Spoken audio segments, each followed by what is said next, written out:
warahmatullahi wabarakatuh.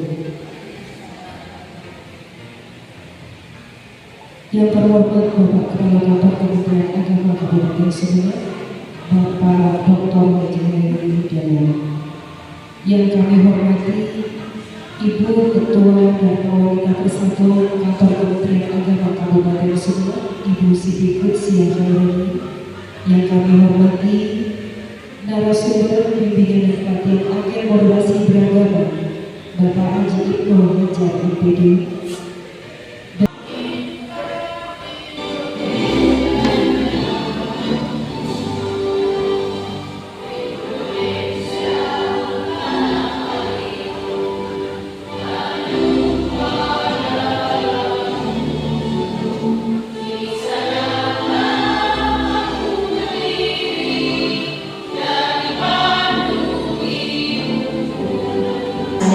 Hubungan dari agen moderasi ini tujuannya apa, Bu? Tujuannya apa? Terus program kedepannya itu apa? Ini semua akan dipaparkan oleh beliau. Jadi kalau ada teman-teman dan ibu yang tidak paham, yang tidak mengerti, boleh nanti ada sesi pertanyaan, ada evaluasi juga nanti yang beliau setelah penyampaian dari beliau, ibu-ibu bebas bertanya di sini. Kalau kemarin kan kita Zoom tidak langsung bertatap muka dengan beliau, jadi mungkin ibu-ibu tidak bisa bertanya secara langsung, tapi kalau saat ini ibu bisa bertanya secara langsung kepada beliau. Sesuka ibu sudah apa pertanyaan beliau, gitu ya. Jadi biar kita nanti pengalaman nasi agama ini di Kabupaten Sumeneb ini beda dari yang lain, Bu, karena narasumber kita ini kebetulan memang fasilitator Jawa Timur. Itu misalkan, karena kita harus pegang itu. Nah, oleh karena itu kita bermain-main dengan otak kita. Bagaimana kita memunculkan, misalnya itu mau ambil jalan terdekat, mau ambil jalan terdekat. Karena apa yang kita lihat, apa yang kita rasakan, belum tentu sebenarnya seperti itu. Informasi yang tidak mendukung pendapat kita dan mungkin yang bukti dan informasi yang mendukung. Bisa tidak terjadi. Kalau aku coba kabel, saya belum tahu itu kayak gini. Mau saya tanya coba kabel, saya tanya mana kabel. Tapi kalau mohon maaf ibu-ibu sudah pernah naik haji, ketika di sini kita belajar manasik tentang aliran ini, tapi ketika kita tahu pakai aliran Allah di Indonesia, sketsa kehidupan beragama berapa? Mohon maaf, kemarin ketika kami di Bogor, kami bilang, karena kebetulan di makalah kami jurnal kami tulis, kalau bicara tentang moderasi di Kabupaten Sumeneb itu sudah masih. Saya bilang seperti itu sama narasumber. Kenapa belum? Iya. Kalau Anda datang ke sini, dulu di era-era tahun 80-an, di setiap pertigaan kejamatan itu pasti ada ibu yang punya toko. Dan kita orang tua tidak pernah menjual. Dan mereka tidak bahkan ibu yang ada di sini sampai kita ini pribumi. Susah.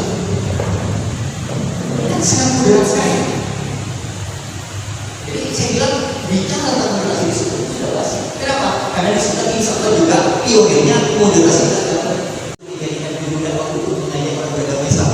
Memang kalau kita sekolah kita mengagen moderasi itu diharapkan untuk mengubah pola pikir masyarakat yang menganggap diri kita terbenar, diri kita paling baik, diri kita paling ini, sehingga tidak pernah kita memahami. Assalamualaikum warahmatullahi wabarakatuh. Maaf Pak Haji, saya ditugas menjadi agen.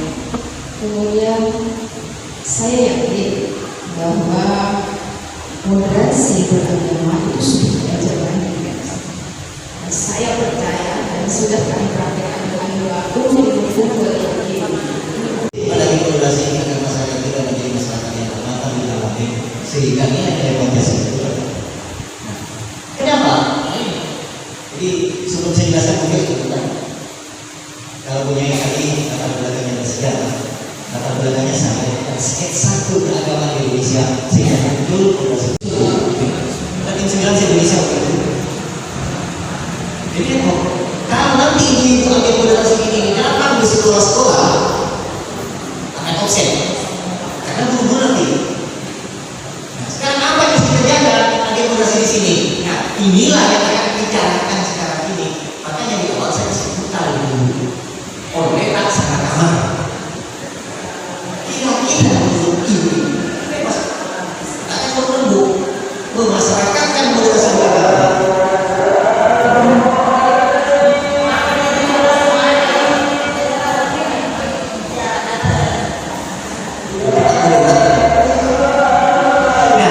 Saya pikir tadi saya sampaikan ke ibu-ibu, barangkali nanti ibu akan masuk ke wilayah PKK untuk menyampaikan bukan seperti yang saya sampaikan, tetapi pola hanya memberikan pemahaman bahwa perbedaan itu penting.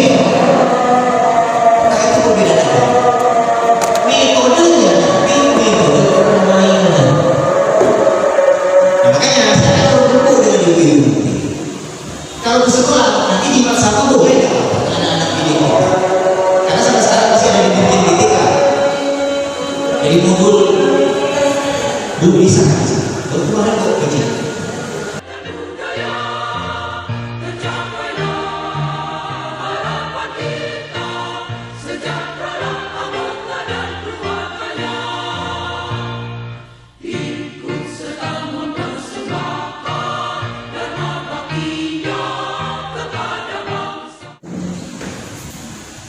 Assalamualaikum warahmatullahi wabarakatuh.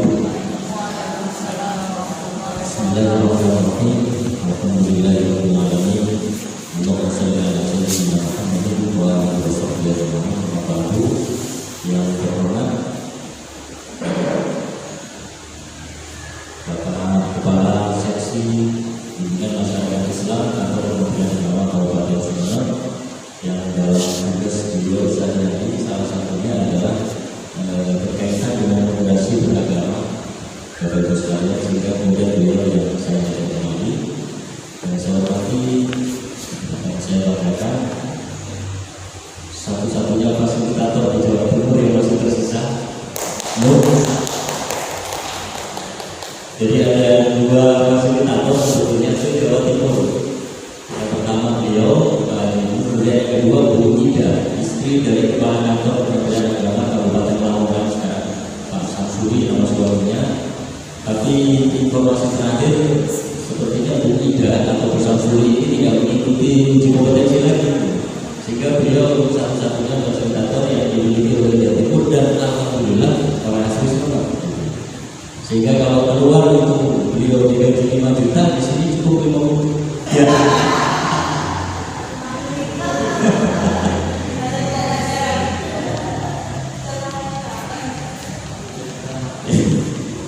Yang saya hormati, saya banggakan Ketua DWP dan seluruh pengurus serta ibu-ibu sekalian, para ahli moderasi beragama yang mudah-mudahan semuanya moderat.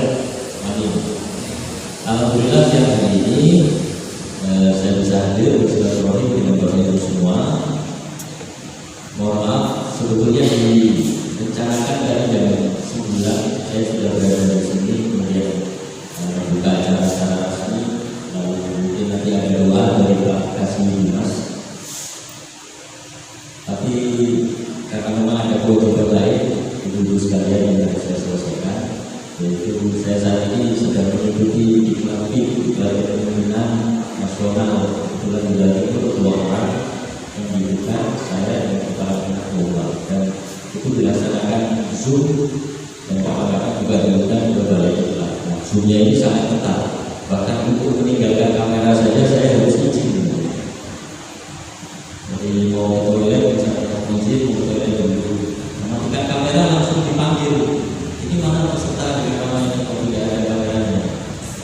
Jadi ya sebagai peserta saya wajib mentaati peraturan kita sehingga Allah sampai jam segini. Tanpa mengurangi rasa hormat, saya mohon maaf pada fasilitator dan ibu-ibu sekalian. Selanjutnya sholawat salam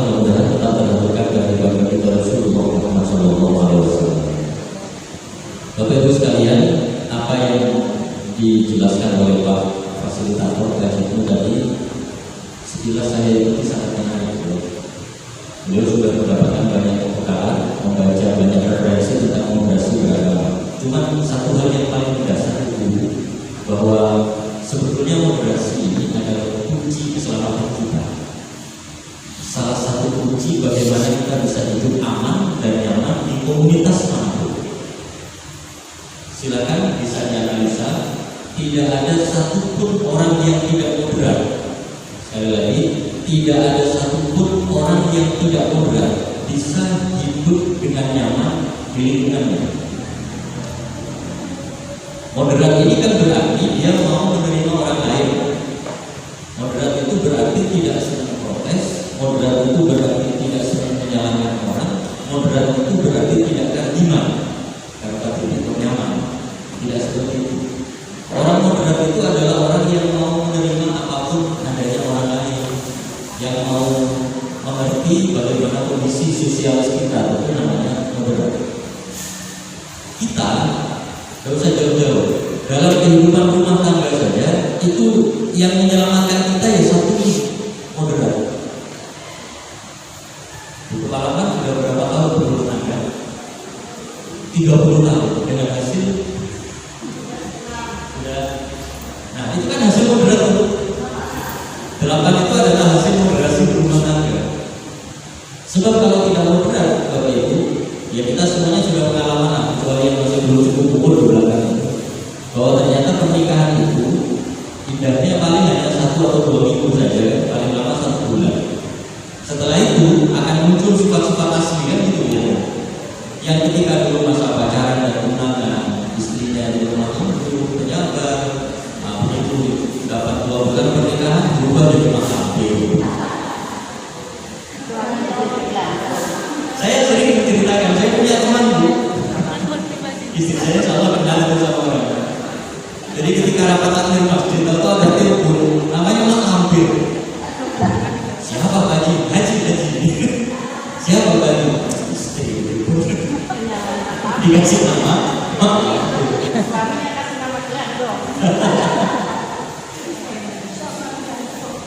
Jadi makhluk yang pertama kita banggakan, suami atau istri kita, ini kan makhluk yang pertama kita banggakan, kita kagumi karena sifatnya atau mungkin karena kecantikannya, karena ketampanannya. Hanya berumur 2 bulan. Setelah itu akan berubah total menjadi zombie yang sangat mengganggu. Jadi contoh. Sebelum nikah itu kita lencok 6 bulan kan. Tapi begitu sudah menikah, walaupun pakai parfum tetap sama. Satu-satunya yang menyelamatkan itu adalah moderasi. Orang bercerai karena tidak moderat, karena tidak mau menerima permasalahan. Ini namanya tidak moderat. Kita hidup di masyarakat semakin moderat akan semakin bisa diterima. Kita hidup di kantor, saya hampir tiap hari itu ketemu dengan Pak Jerosi. Sampai sekarang baik-baik saja. Karena apa? Karena kamu moderat. Saya bisa memahami Pak Jerosi dan sebaliknya Pak Jerosi bisa memahami saya. Demikian juga dengan jajaran pimpinan yang lain. Saya kenal lama dengan Pak Haji sampai sekarang tetap akrab, semakin akrab karena moderat. Kalau beliau tidak moderat, saya tidak moderat, itu sudah selesai. Ibu-ibu kumpul di Dharma Wanita, kenapa bisa betah? Karena ibu-ibu semuanya adalah orang yang moderat. Jadi ibu sekalian, secara tidak kita sadari, moderasi ini telah kita lakukan dari hal yang paling mendasar sekali. Dari hal yang paling mendasar. Karena kalau kita tidak moderat, dimanapun kita berada, tidak usul. Nah, orang moderat ini identik dengan orang pintar. Orang kalau nggak pintar itu tidak moderat. Pintar dalam artian berwawasan luas. Sebab orang semakin luas wawasannya, juga sering saya katakan, semakin luas wawasan seseorang, maka akan semakin jarang dia protes. Kenapa? Karena menganggap bahwa semuanya raja. Contoh, yang pernah saya contohkan ini orang sholat ya kalau nggak salah itu. Ada orang sholat di samping kita, kemudian ketika tasyahud awal, astagfirullahaladzim, nah ini kira-kira ini. Jadi dia goyang, ada kan? Orang yang berpengetahuan dangkal, dia akan mengatakan dan protes, ini sholat buat mainan, sudah. Ini sholat buat mainan sambil goyang dan itu bagi orang yang pengetahuannya dangkal. Tapi bagi orang yang pengetahuannya luas, ini tidak akan jadi masalah dan dia tidak akan protes.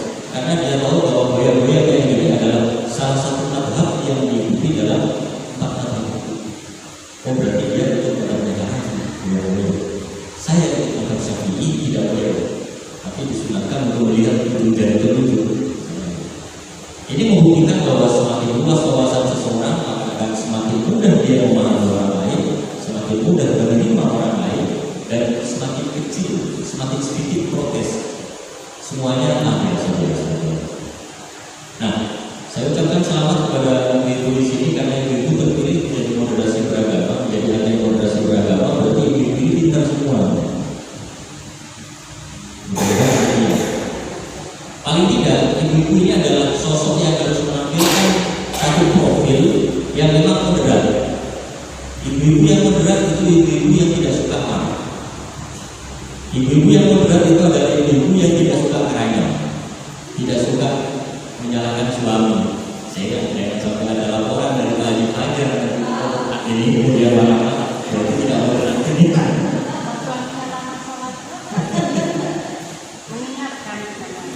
Jadi harapan saya moderasi ini diawali dari diri kita, Bapak Ibu sekalian, diawali dari membentukkan karakter pada diri kita masing-masing.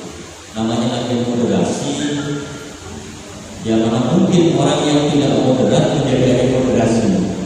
Bagaimana mungkin orang yang tidak bisa mengajar lalu menjadi guru? Bagaimana mungkin orang yang tidak punya cangkul lalu menjadi petani, kan begitu? Nah, acara kali ini Pak Haji Nuh sebagai fasilitator untuk memberikan cangkul kepada Bapak Ibu untuk berlatih. Pepatah bahasa Arab mengatakan Fatihus syai' la yu'ti. Orang yang tidak punya sesuatu tidak mungkin memberikan sesuatu. Kalau saya tidak punya uang, tidak mungkin saya memberikan uang. Bukan bisa utang kan berarti punya saya, walaupun hasil pinjam. Jadi hukum alam itu mengatakan bahwa orang yang tidak punya sesuatu tidak mungkin bisa memberikan sesuatu. Orang yang tidak moderat tidak boleh menjadi ahli moderasi. Nah, bimbingan dan latihan kali ini tujuannya salah satunya adalah itu bagaimana ibu mengenal apa itu moderasi beragama, kemudian memahami apa itu moderasi, untuk kemudian menjadi pionir, menjadi pelopor, penggalang moderasi beragama. Karena sekarang ibu sekalian, anti moderasi itu sangat masif di masyarakat. Ada beberapa kelompok yang memang tidak senang kalau melihat Indonesia ini aman. Ada kelompok yang memang tidak senang kalau melihat umat Islam baik-baik saja. Ada orang yang tidak senang melihat orang lain aman. Itu ada. Sehingga ada saja masalah-masalah yang diberikan. Apalagi sebentar lagi ini Pak Joko mohon nanti disebut juga kita menghadapi tahun politik. Tahun politik itu akan banyak hal yang terjadi. Isu-isu kepentingan itu pasti ada. Isu-isu identitas itu pasti ada. Saya yakin salah satu capres ini pasti akan membawa agama. Artinya kalau bukan agama ini pasti. Kau bisa membaca bahwa ini sudah laku wajib, sudah capres sebelumnya, dan itu pasti akan terjadi. Jadi alurnya sudah ada. Ya, nanti pasti ada isu-isu seperti itu. Yang menyelamatkan kita adalah satu, yaitu moderasi. Ya, sehingga kita bisa memahami kenapa kita milih presiden sana dan kenapa saya harus pilih presiden yang ini. Gak usah terlalu bermasalah. Jangan sampai gara-gara kemudian pilpres lalu ada pasangan suami istri yang cerai. Suaminya pilih Ganjar, istrinya pilih Anies. Katanya suaminya sudah dengan Ganjar atau belum? Katanya istrinya kurang Anies. Sehingga kemudian sampai ya sudah kamu pulang ke rumah orang tuanya gara-gara kalian presiden jangan sampai. Dan selanjutnya saya ucapkan terima kasih kepada Pak Haji Fajar yang sudah bersedia memberikan pembinaan kepada ibu. Ini sampai malam ya. Dan saya juga ucapkan terima kasih pada Pak Kasih Dimas, Pak Sendor Rosi, karena insya Allah nanti ibu akan ada support dana dari Dimas. Jadi di Dimas ini ada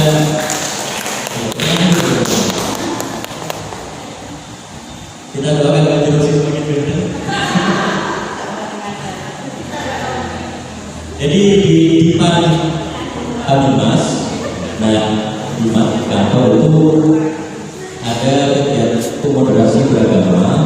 Sebagian nanti akan disupport untuk moderasi ini, tolong digunakan dengan sebaik-baiknya.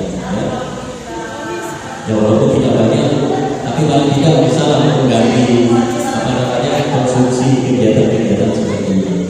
Saya ucapkan terima kasih kepada lokasi Lunas atas bantuannya, dan saya juga ucapkan terima kasih ibu-ibu sudah mau kompak, ya, karena tidak semua orang bisa guyup seperti ini. Kita disatukan oleh satu ikatan, yaitu ikatan dan wanita persatuan kementerian agama. Saya juga titip istri saya, kadang-kadang kalau kemudian dalam kondisi yang mendesak itu kadang-kadang marah, itu nggak terasa. Tahu apa? Enggak. Nama dia saya tetap saya kasih ini, kemudian ada tanda lobe. Pokoknya yang itu saya suka. Oh enggak, bukan tanda lobe, malah tanda cium. Ini terus. Punya Paci dikasih nama apa Paci? Nanti saya periksa punya baju dengan baju rosi.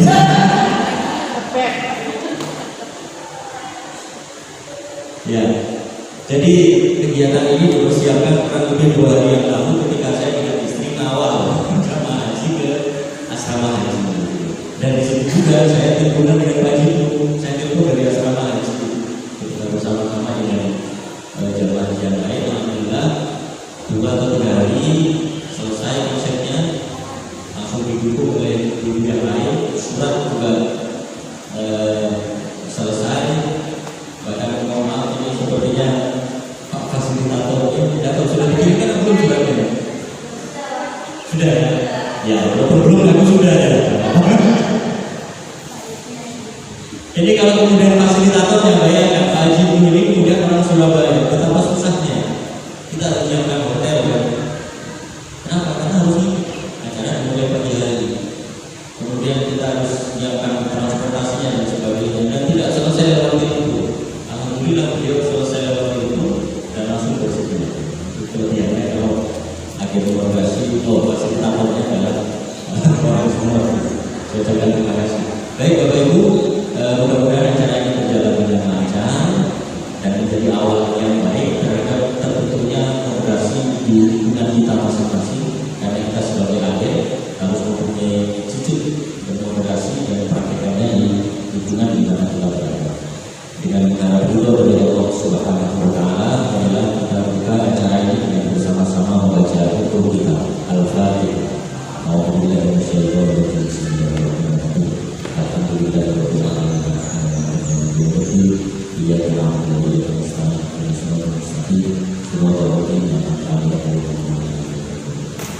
terima kasih, dan setelah ini mohon doa dari Pak Jokowi, beliau nanti yang baca ulang.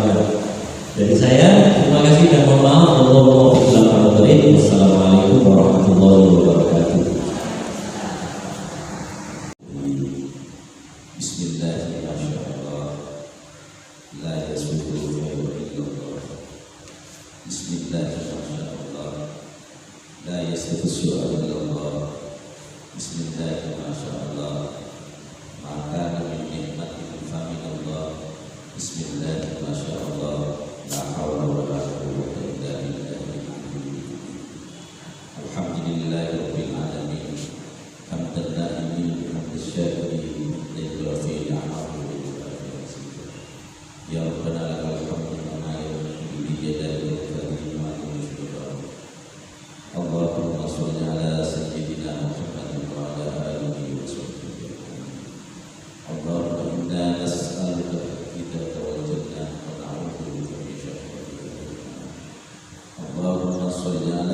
kepada seluruh moderasi, kepada seluruh kader-kader moderasi bangsa ini. Mudah-mudahan negara kesatuan Republik Indonesia ini bisa kita wariskan kepada anak, cucu, cicit, dan seterusnya dengan modal kerukunan. Mudah-mudahan